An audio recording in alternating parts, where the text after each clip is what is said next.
PM Modi से मुलाकात के बाद चैंपियंस का मुंबई में हुआ भव्य स्वागत। समंदर किनारे उमड़ा समर्थकों का सैलाब।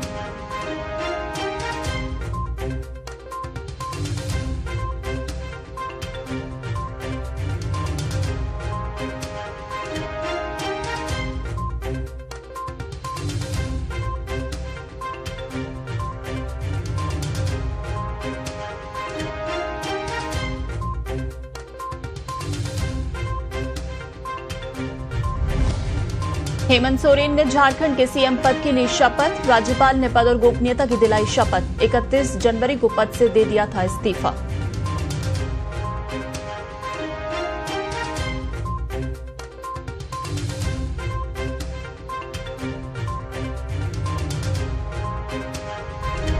इस्तीफे के बाद बोले कि रोड़ीलाल मीणा अपने क्षेत्र में पार्टी को न जिताने के कारण दिया इस्तीफा।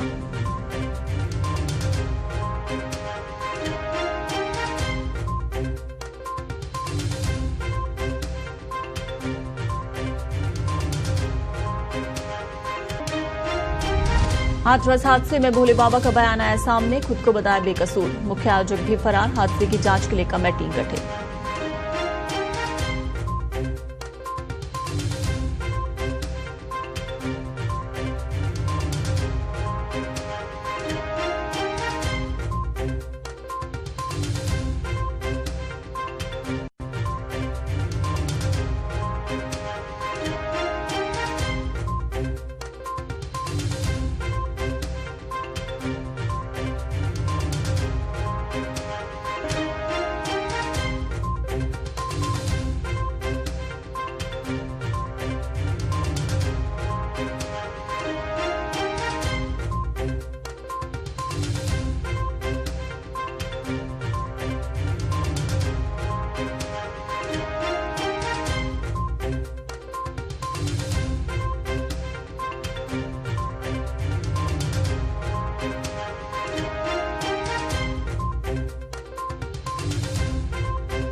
विश्व विजेता भारतीय टीम की विक्ट्री परेड कल मुंबई में।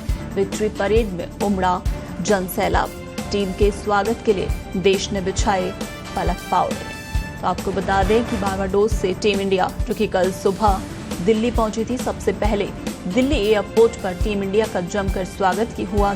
दिल्ली ने दिल से स्वागत किया और उसके बाद पूरी टीम ने प्रधानमंत्री मोदी से मुलाकात की। उसके बाद टीम इंडिया मुंबई पहुंची, जहां मुंबई एयरपोर्ट से लेकर और फिर वानखेड़े स्टेडियम तक जिस तरह से विक्ट्री परेड निकली, उसमें जन सैलाब उमड़ पड़ा। विश्व विजेता भारतीय टीम की ये विक्ट्री परेड और पूरी टीम की एक झलक के लिए काफी संख्या में लोग वहां पहुंचे थे। समंदर किनारे जन सैलाब उमड़ पड़ा था। टीम के स्वागत के लिए देश ने पलकें बिछा दी। कल जिस तरीके से टीम का स्वागत हुआ, काफी गदगद दिखाई दिए टीम के कप्तान और पूरी टीम, जिन्होंने शुक्रिया भारत भी कहा। तो विश्व विजेता भारतीय टीम की विक्ट्री परेड कल मुंबई में, जहां पर जन सैलाब उमड़ पड़ा। पहले दिल्ली में जमकर स्वागत हुआ, उसके बाद पीएम से मुलाकात और उसके बाद मुंबई पहुंची टीम इंडिया। वानखेड़े स्टेडियम भी खचाखच भरा हुआ नजर आया। तो 13 साल बाद भारत ने क्रिकेट का कोई विश्व कप जीता है। यही कारण है कि टीम इंडिया का दिल्ली ने दिल से स्वागत किया तो मुंबई ने मोहब्बत से स्वागत किया। फैंस का ऐसा जज्बा देखकर वर्ल्ड चैंपियंस ने सभी को धन्यवाद कहा। वानखेड़े में खास आयोजन के बाद टीम को 125 करोड़ रुपए का चेक सौंपा गया। दरअसल करीब 16 घंटे का सफर करके खिलाड़ी दिल्ली पहुंचे कल, जहां एयरपोर्ट पर पहले उनका भव्य स्वागत हुआ, जिससे सभी की थकान छूमंतर हो गई। और इसके बाद ये हिंद के सितारों ने पीएम मोदी से मुलाकात की, उनके साथ नाश्ता भी किया। बूंदाबांदी के बीच इंदिरा गांधी इंटरनेशनल एयरपोर्ट से बाहर निकले तो सैकड़ों फैंस उनका उत्साह बढ़ाने के लिए वहां नारे लगा रहे थे और तिरंगा लहरा रहे थे। एयरपोर्ट पर फैंस का हुजूम था। चैंपियंस के स्वागत के लिए स्पेशल केक का इंतजाम भी किया गया था। वहीं टीम के कप्तान रोहित शर्मा और जय शाह ने केक काटा और फिर कारवां आगे बढ़ा। इंडिया के जयकारों के बीच एक एक कर खिलाड़ी टीम बस में सवार हुए। होटल में माहौल और भी मस्त था। ढोल नगाड़े पहले से ही बज रहे थे। बस से उतरते ही कप्तान रोहित और सूर्य कुमार उसमें खो गए। दोनों ने जमकर भांगड़ा किया। होटल की लॉबी खचाखच भरी हुई थी, मानो कि पूरी दिल्ली यहां समाने के लिए आतुर थी। हर किसी की ख्वाहिश बस इतनी ही थी कि वर्ल्ड चैंपियंस का एक बार दीदार हो जाए। उसके बाद टीम इंडिया का मुंबई में भी जोरदार स्वागत हुआ। एयरपोर्ट पर भारतीय क्रिकेट टीम को वाटर सैल्यूट दिया गया। वहीं प्लेन से बाहर आने पर उनका माला पहनाकर स्वागत किया गया। फिर बस में सवार होकर विक्ट्री परेड के लिए निकले तो मुंबई ने हिंद के सितारों को सर माथे पर बिठा लिया। चारों ओर इंडिया इंडिया की गूंज सुनाई दे रही थी। हर आदमी हर्ष और उल्लास से डूबा हुआ था। हर शख्स चीयर्स कर रहा था और इस दौरान टीम इंडिया के खिलाड़ी भी नाचते गाते नजर आए। मरीन ड्राइव से लेकर वानखेड़े स्टेडियम तक में लाखों लोग चैंपियंस की झलक पाने के लिए बेताब नजर आए। हल्की बारिश के बावजूद 3 किलोमीटर लंबी सड़क पर सिर्फ लोग ही नजर आ रहे थे। कोई पेड़ पर तो कोई छतों से खिलाड़ियों को देखना चाह रहा था। वानखेड़े स्टेडियम में रोहित शर्मा ने कहा, सभी का शुक्रिया। जब से हम भारत आए हैं तब से ये शानदार रहा है। ये ट्रॉफी पूरे देश के लिए है। प्रधानमंत्री से मिलना बहुत सम्मान की बात थी। वहीं टीम और बीसीसीआई की ओर से मैं सभी का शुक्रिया अदा करता हूं। मैं वाकई बहुत खुश और राहत महसूस कर रहा हूं। मुंबई हमें कभी निराश नहीं करती। हमें बहुत बढ़िया स्वागत मिला।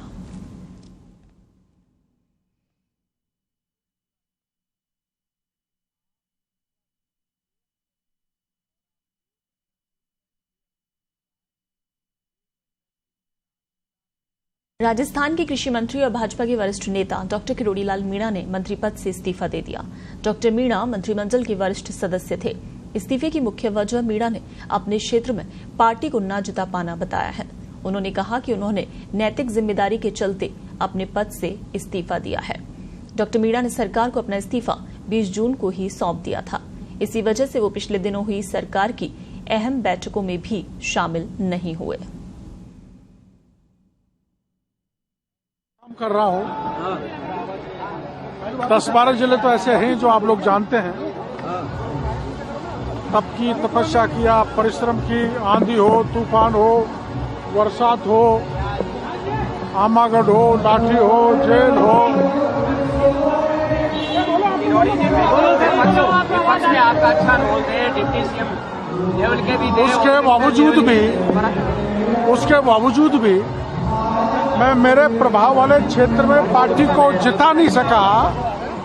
चुनाव के दौरान घोषणा कर दी थी तो उस घोषणा को मैंने पूरा किया है। माननीय मुख्यमंत्री जी की जानकारी में 20 दिन पहले दे दिया था। आज मैंने घोषणा कर दी, बस इतना ही है। आगे अडिग रहोगे, अगर मंजूर नहीं होता तो आपका क्या स्टैंड रहेगा? देखो ऐसा है, आला कमान ने मेरे को जयपुर बुलाया, दिल्ली बुलाया कल। मैं जाऊंगा, उनको संतुष्ट करूंगा कि मैं नाकामयाब रहा, पार्टी को जिता नहीं सका और मैंने वचन दिया था कि अगर पार्टी नहीं जीती तो मैं मंत्री पद से इस्तीफा दे दूंगा। तो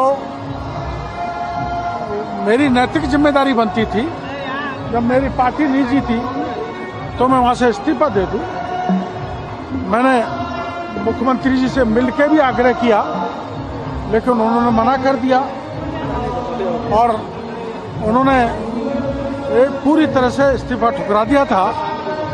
पर चूंकि मैंने वादा किया था, मैंने घोषणा की थी, जनता में मेरी क्रेडिबिलिटी बनी रहे, साख बनी रहे, इसलिए मैंने आखिर में इस्तीफा दे ही दिया। ऐसी चर्चा है कि आपको डिप्टी सीएम नहीं बनाया, वो नाराजगी है। वो नाराजगी होती तो मैं तुरंत शपथ ग्रहण के बाद मेरा इस्तीफा दे देता। न मेरा मुख्यमंत्री जी से कोई शिकायत है, न संगठन से कोई शिकायत है, न कोई अपेक्षा है, न कोई पदलोलुपता है। पद के कारण नहीं दिया। मैं ईमानदारी से कह रहा हूं कि मैं मेरी पार्टी को नहीं जिता सका। मेरी विफलता और उस विफलता के कारण मैंने जो बयान दिया उस पर मैं अडिग हूं, इसलिए मैंने इस्तीफा दिया। मैंने तो 1.5 महीने से सरकारी सुविधा छोड़ दी, गाड़ी बंगले सब कुछ छोड़ दिया। कुछ फाइल जरूर आई थी जो जरूरी थी, उनको निकाला था जनहित की। राजस्थान का नेतृत्व अगर स्वीकार नहीं करता तो आप क्या दोबारा काम करेंगे सरकार में?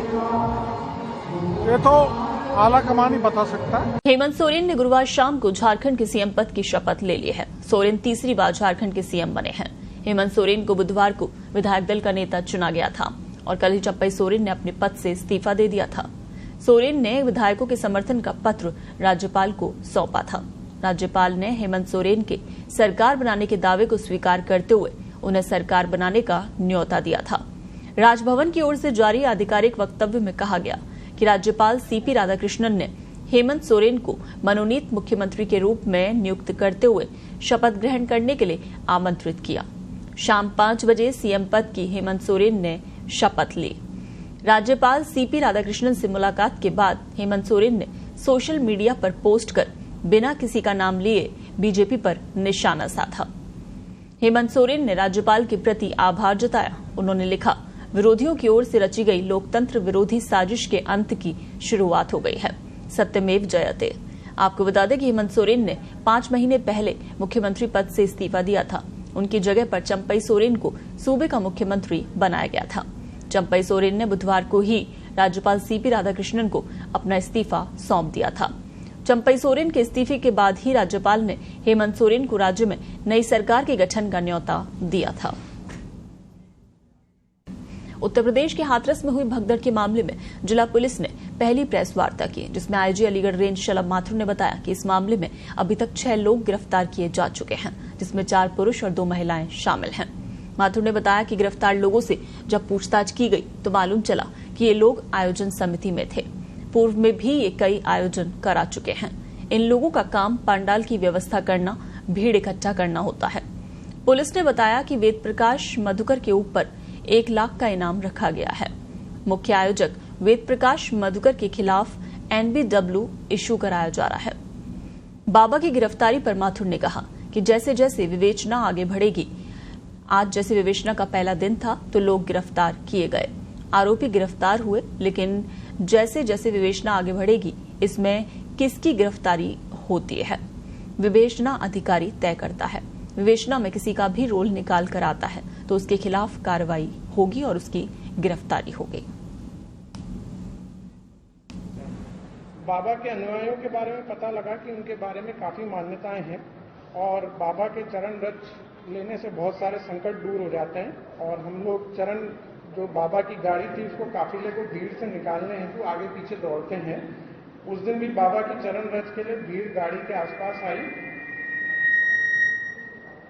तो सेवादारों ने भीड़ को रोका और जैसे ही काफिला आगे निकला तो सेवादारों ने भीड़ को चरण रज होने के लिए अनियंत्रित छोड़ दिया।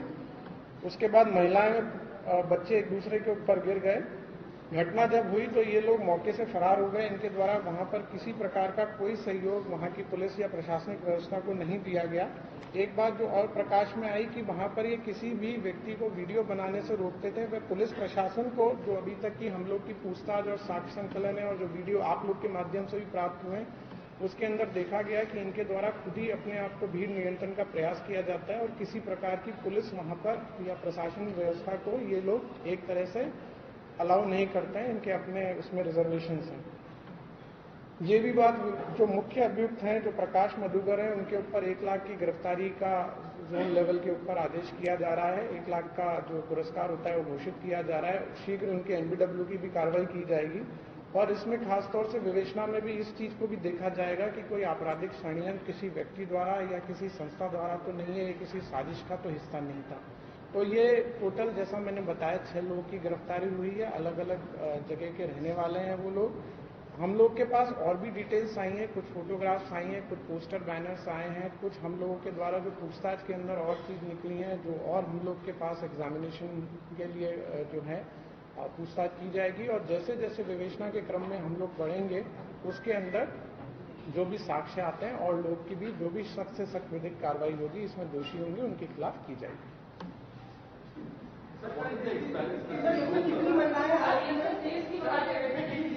एक एक करके 10 बंद। अभी 2 महिलाएं इसमें गिरफ्तार हुई हैं, 4 पुरुष हैं।